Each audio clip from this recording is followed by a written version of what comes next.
Mtazamaji wa Channel 10, ujambo na karibu katika taarifa ya habari ya mchana. Mimi ni Salma Shabani. Utapata wasaa kutazama habari za kitaifa, kimataifa, michezo na burudani. Tunaanza na habari za kitaifa. Karibu sana. Mkuu wa mkoa wa Arusha Paul Makonda amemwapisha mkuu mpya wa wilaya ya Karatu Lameck Nganga, huku akiwaelekeza wakuu wote wa wilaya mkoani humo kubuni mikakati ambayo itawezesha wao kuwa chanzo cha kuinua uchumi wa wananchi. Taarifa zaidi na Novatus Makunga kutoka Arusha. Makonda amewataka wakuu wa wilaya kuwa ubunifu kwa kuchukua maamuzi sahihi kwa kutengeneza mazingira bora katika sekta za uzalishaji kama vile kilimo ama utalii, na hivyo wananchi kuweza kujiingizia fedha za kutosha. Kwa kwenye wilaya pale Karatu, lazima ufikirie namna gani Karatu inaweza ikawa ni fursa kwa wananchi kutengeneza nini? Pesa. Kama ni kilimo cha viazi, kama ni kilimo cha vitunguu, kama ni kilimo cha mpunga, chochote kile, kama ni watalii, tuhakikishe tunatengeneza mazingira ya wananchi wetu kupata nini? Pesa. Na hiyo mkiweka kipaumbele hata kwenye halmashauri, bajeti zenu mnaangalia hivi wananchi wetu wanaishi kwa kutegemea nini hasa? Afu kile ambacho mnakiona kinaongoza kwa namba moja, mnakitengenezea miundombinu wezeshi ili kiweze kuzalisha fedha nyingi zaidi na wananchi wafanye shughuli nyingi zaidi. Kwa upande wao, viongozi wa dini wamesisitiza umuhimu wa utumishi wa umma kwa hudumia wananchi. Nimepita kwenye uteuzi niliopita, lakini mwisho wa siku kila mmoja ajitambue kwamba Mungu ndiye amemuita kufanya hicho anachokifanya. Na tukijua hiyo, hofu yetu ya kwanza itakuwa ni kwa Mungu katika yale tunayoyatenda. Naye mkuu huyo mpya wa wilaya ya Karatu Lameck Nganga ameahidi kutekeleza majukumu ya serikali ya awamu ya 6 kwa uaminifu na ufanisi mkubwa, yakiwemo ya sekta za kimkakati ili kuongeza ukusanyaji wa mapato. Kuhakikisha kwamba yale yote ambayo Mheshimiwa Rais anataka yatatekelezwa kwa mujibu wa sheria, kanuni na taratibu. Lakini vile vile Mheshimiwa mkuu wa mkoa, pamoja na hadhara huu, vile vile mimi nitatoa ushirikiano mkubwa kwa viongozi wenzangu pamoja na vyombo vya ulinzi na usalama. Mei 6 ya mwaka huu, Rais wa Jamhuri ya Muungano wa Tanzania Mheshimiwa Dr. Samia Suluhu Hassan alimteua Lameck Nganga kuwa mkuu wa wilaya ya Karatu. Ni Novatus Makunga, Channel 10, Arusha. Mkuu wa mkoa wa Mara Kanali Evans Mtambi amekabidhi magari mawili mapya kwa wakuu wa wilaya za Musoma na Tarime, magari yaliyotolewa na serikali ambayo yamegharimu kiasi cha zaidi ya shilingi milioni 500, huku akiwataka wakuu hao wa wilaya kwenda kuyatumia kutatua kero za wananchi. Mwanahabari wetu Musa Makali ana taarifa zaidi. Ni hafla fupi ya kukabidhi magari kwa wakuu wa wilaya Musoma na Tarime yanayogharimu kiasi cha zaidi ya shilingi milioni 500 yaliyotolewa na Rais wa Jamhuri ya Muungano wa Tanzania Daktari Samia Suluhu Hassan. Mkuu wa mkoa wa Mara Kanali Evans Mtambi aikabidhi magari haya, anatoa rai kwa wakuu wa wilaya kwenda kuyatumia kama ilivyokusudiwa. Kwa hiyo hakuna kisingizio cha kusema sikuweza kufika kona ile, barabara ilikuwa hii barabara ambayo ndio yanataka hayapendi lami. Na nyie mkwepe lami, tukavitumie vyombo hivi vizuri. Kama sote tulivyo mashahidi, Mheshimiwa Rais Daktari Samia Suluhu Hassan amekuwa akijali tasnia zote. Sasa kwa sisi viongozi, tunapopewa vyombo hivi ni kwa ajili ya kufanyia kazi, ni zana za kutendea kazi. Twendeni tukawatumikie wananchi, twendeni tukatatue kero, twendeni muestablish clinics huko maeneo mbalimbali, mkatatue kero za wananchi. Kero za ardhi ni nyingi sana katika mkoa wa Mara. Nendeni mkawasikilize. Nendeni mkatatue mizozo mingine inayotokea kwenye jamii zetu huko. Wakuu wa wilaya waliopokea magari haya ahadi wakaitoa. Kwenda kuhakikisha tunawafikia, tunasikiliza na kutatua changamoto za wananchi. Lakini pili, tutahakikisha kwamba fedha zote ambazo Mheshimiwa Rais amezileta kwenye miradi, itakuwa ni jukumu letu kuhakikisha tunasimamia na kufuatilia miradi hiyo. Gari hii ni gari ya wananchi wa Tarime kwa ajili ya kwenda kuwatumikia, na kwa niaba ya wananchi wa Tarime nimshukuru pia Mheshimiwa Rais tena kwa kutuwezesha kufika kwenye kona zote za wilaya, na niahidi kwamba tunaenda kufanya hiyo kazi kwa uaminifu mkubwa, kwa uzalendo lakini pia kwa kutii maelekezo yake kama alivyotuelekeza. Zaidi ya shilingi milioni 500 zinatumika kuleta magari haya kwa wakuu wa wilaya ya Musoma pamoja na Tarime, ambapo mkuu wa mkoa wa Mara Kanali Evans Mtambe akikabidhi magari haya kwa wakuu wa wilaya hawa anawataka kwenda kuimarisha utendaji kazi kwa wananchi na kuwafikia kwa wananchi kwa urahisi. Kutoka hapa katika ofisi za mkuu wa mkoa wa Mara, jina langu ni Musa Makari na hii ni Channel 10. Jimbo la Babati mjini limefanikiwa kuandikisha wananchi wapya wapatao 1294 katika daftari la kudumu la wapiga kura tangu kuanza kwa zoezi hilo mjini humo, ambapo wanatarajiwa kushiriki zoezi la upigaji wa kura kwenye uchaguzi mkuu wa mwaka huu 2025 Oktoba. Ripoti kamili anayo mwandishi wetu Elia Kimani. Idadi hiyo mpya ya wananchi hao inafanya idadi kufikia 2892 katika awamu mbili, ikiwa awamu hii ambayo imeanza Mei 16 mwaka huu na hii leo ikitamatika, ambapo mkuu wa mkoa wa Manyara Queen Sendiga ni moja kati waliojitokeza kuboresha taarifa zao kwenye daftari la kudumu la wapiga kura. Siku ya kwanza mpaka leo siku ya 7 mchukio uko vizuri.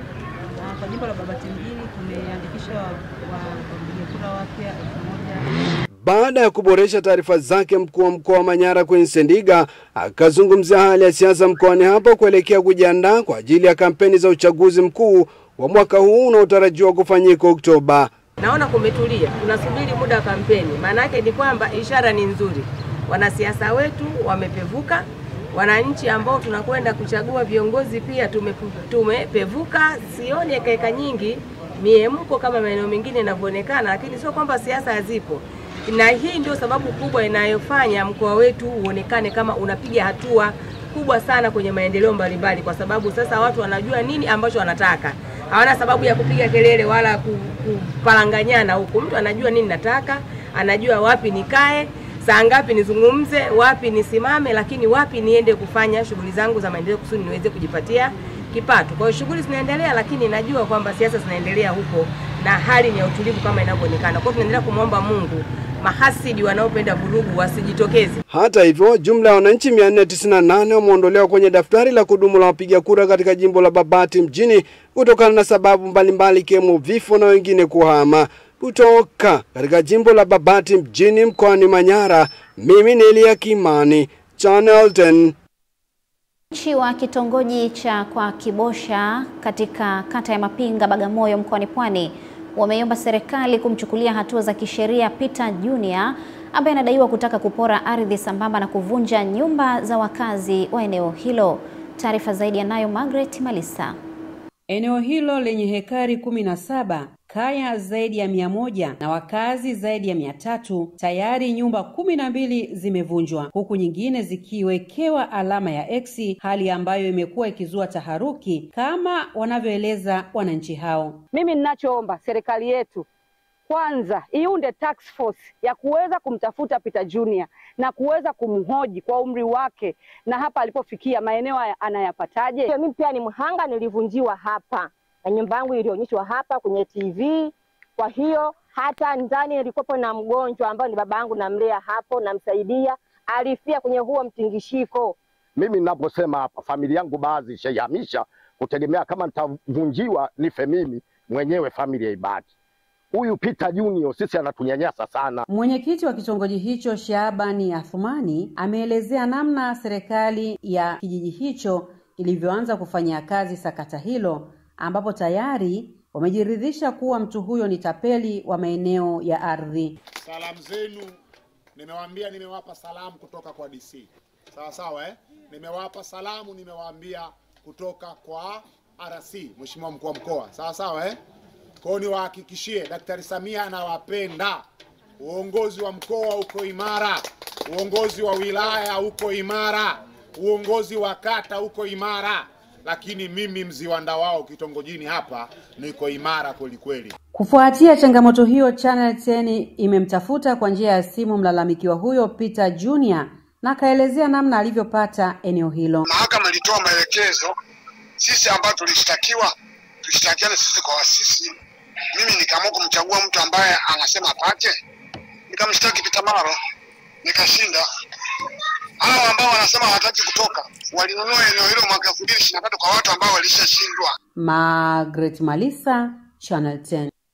Benki ya CRDB imesaini makubaliano na uongozi wa shule za Aga Khan, ambapo kuanzia sasa wanafunzi wa shule hizo watakuwa na namba maalum zitakazowawezesha wazazi au walezi wao kuwalipia ada kwenye benki hiyo kwa kutumia njia mbadala za kidijitali zinazotumiwa na wateja wa benki hiyo. Taarifa zaidi anayo mwanahabari wetu. Akiongea muda mfupi kabla ya kusaini makubaliano hayo, afisa mkuu wa biashara benki ya CRDB Boma Rabala amesema lengo la benki ya CRDB ni kuhakikisha taasisi za elimu nchini zinanufaika na mifumo ya kidijitali ya benki hiyo katika kurahisisha shughuli za uendeshaji wa shule na vyuo na hivyo kuboresha elimu ya Tanzania. Mfumo huu unahakikisha uwazi kwa pande zote mbili, yani wazazi pamoja na shule.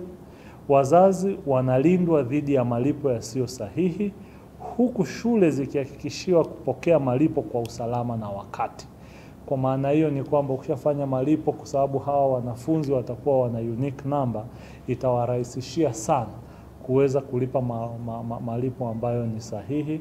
Na kwa sababu hii ndio maana tunasema usahihi kupitia namba maalum za mwanafunzi, yani unique identification number, zitakazotolewa zitahakikishia kwamba wanafunzi wanapata namba ambazo zitawahakikishia watakapokuwa wanalipa, tunajua ni yeye mtu sahihi, amelipa kwa wakati na anastahili kupata huduma. La msingi hapa ni kwamba tunatanua teknolojia yetu ya mawasiliano, yani kidijitali. Tunatanua wigo wetu wa huduma kwa shule zote Tanzania na tunatanua biashara zetu. Kwa upande wao, uongozi wa shule za Aga Khan wamesema wanajisikia fahari kuingia makubaliano ya ushirikiano na benki ya CRDB na kwamba kupitia makubaliano hayo wanafunzi wao pia wanakwenda kunufaika na mafunzo kwa vitendo kupitia benki hiyo. Leave along the school, because as a school we want them to learn not only what that's in the book but also the digital driven economy and everything they need to understand.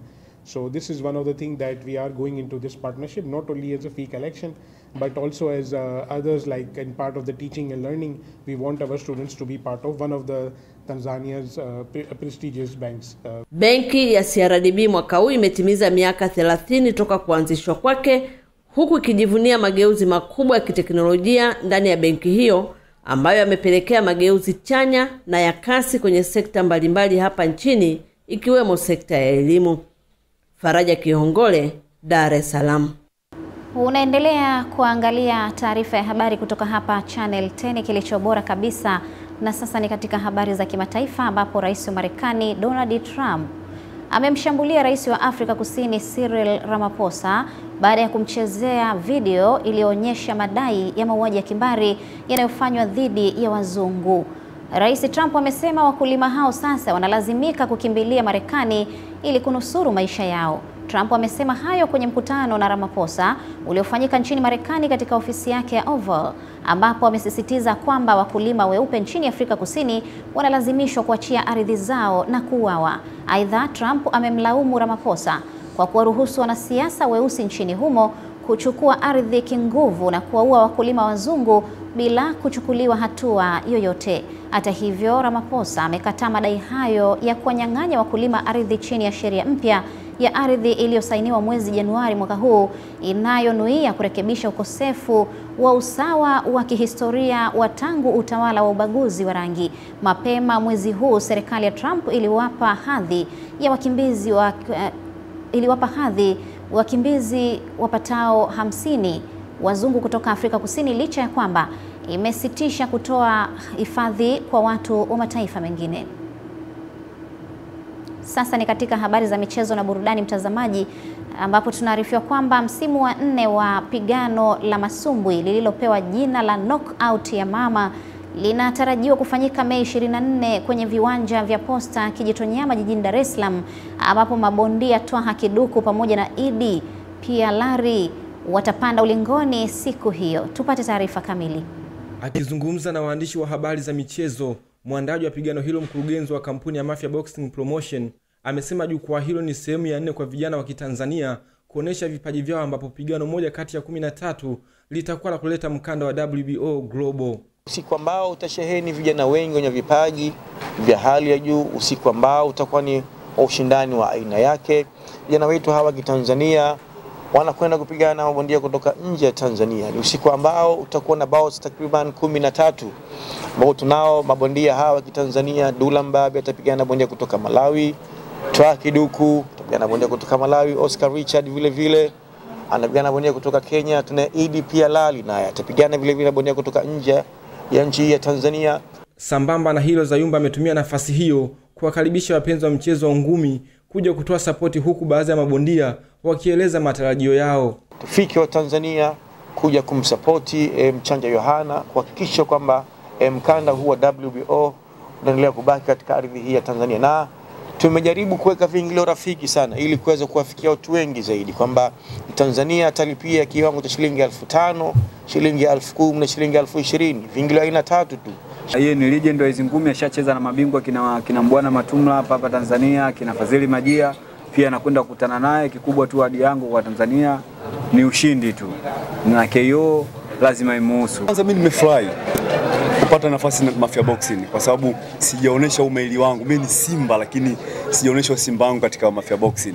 Kwa hiyo kunipa hii fursa ya kuanza kucheza tarehe 24, nataka nionyeshe umeili wangu Mafia Boxing. Njoo muone Twaki Duku, njoo uwaone mabondia mahiri kina Idi Kialali wanavopambana na kuipambania nchi yetu. Kwa hiyo kikubwa tusimwangushe mama, tuje kwenye knockout ya mama season 4. Eden Bahati, Channel 10 Michezo. Ndiyo tamati ya taarifa ya habari ya mchana kutoka hapa Channel 10, kilicho bora kabisa. Kwa niaba ya wote waliofanikisha matangazo haya, mimi ni Salma Shabani. Endelea kuangalia Channel 10 na kutakia mchana mwema.